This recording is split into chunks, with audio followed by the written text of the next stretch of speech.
ईसा मसीह अलैहिस्सलाम को कौम बनी इसराइल के लोगों की हिदायत और रहनुमाई के लिए सरजमीन फलस्तीन की तरफ भेजा और अल्लाह ने आप पर अपनी किताब इंजील को नाजिल किया और फिर अल्लाह ने इंजील में भी आपको अपने हबीब हजरत रसूल खुदा जनाब मोहम्मद मुस्तफ़ा की आमद के बारे में मुख्तलिफ पेशन गोइयां करके बताया।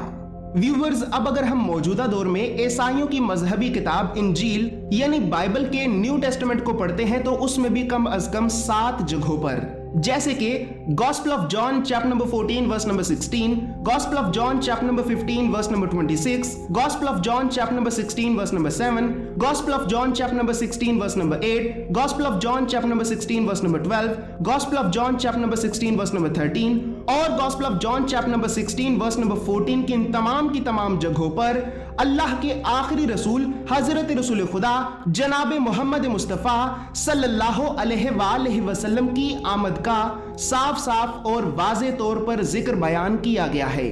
अब अगर मैं आपको ईसाइयों की मुकद्दस किताब इंजील में हजरत रसूल खुदा की आमद के बारे में कुछ पेशन गोइयों के बारे में बताऊं तो अंग्रेजी बाइबल के मुताबिक Gospel of John chapter number 14 verse number 16 और उर्दू जुबान की इंजील के मुताबिक यूहन्ना की इंजील बाब नंबर 14 जुमला नंबर 16 में ये कहा गया है, और मैं बाप से दरखास्त करूंगा। व्यूअर्स, यहाँ पर बाप से मुराद खुदा है, यानी और मैं खुदा से दरखास्त करूंगा तो वो तुम्हें एक दूसरा मददगार भेजेगा जो हमेशा तुम्हारे साथ रहेगा। यहाँ पर ये बात याद रखिएगा कि इंजील की इन आयात में ये जो बातें बयान की जा रही हैं तो ये सब बातें हजरत ईसा मसीह अलैहिस्सलाम अपने असहाब से उस वक्त बयान कर रहे थे कि जब आप इस जमीन से आसमान की तरफ उठाए जाने वाले थे। इसी तरह फिर Gospel of John chapter number 15 verse number 26 यानी यूहन्ना की इंजील बाब नंबर 15 जुमला नंबर 26 में ये कहा गया है, लेकिन जब वो मददगार आएगा जिसको मैं तुम्हारे पास बाप यानी खुदा की तरफ से भेजूंगा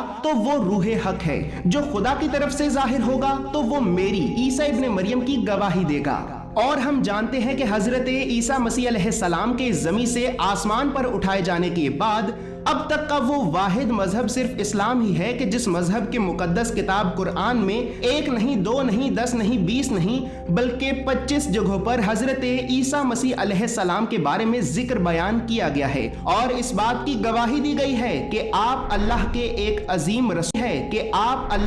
एक अजीम रसूल थे। इसी तरह Gospel of John chapter number 16 verse number 7 यानी यूहन्ना की इंजील बाब नंबर 16 जुमला नंबर 7 में ये कहा गया है, लेकिन मैं तुमसे सच कहता हूँ कि मेरा जाना तुम्हारे लिए फायदेमंद है, क्योंकि अगर मैं ना जाऊंगा तो वो मददगार तुम्हारे पास नहीं आएगा, लेकिन अगर जाऊंगा तो मैं उस मददगार को तुम्हारे पास भेज दूंगा। इसी तरह फिर Gospel of John chapter number 16 verse number 12 and 13 यानी यूहन्ना की इंजील बाब नंबर 16 जुमला नंबर 12 और 13 में ये कहा गया है, मुझे तुमसे और भी बहुत सी बातें कहनी हैं, लेकिन अब तुम उन बातों को बर्दाश्त नहीं कर पाओगे, लेकिन जब वो रूहे हक यानी वो मददगार आएगा तो वो तुम्हें सच्चाई की राह दिखाएगा। वो अपनी तरफ से कुछ ना कहेगा, लेकिन जो खुदा से सुनेगा वही कहेगा, और वो मददगार तुम्हें मुस्तकबिल की खबरें देगा।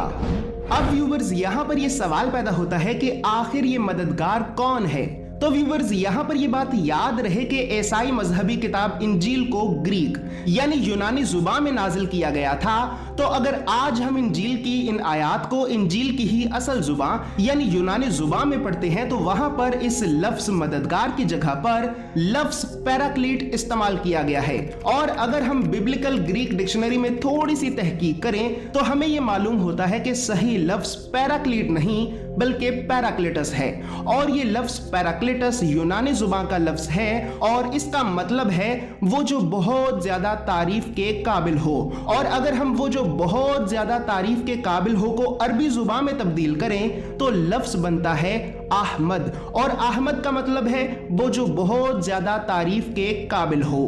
और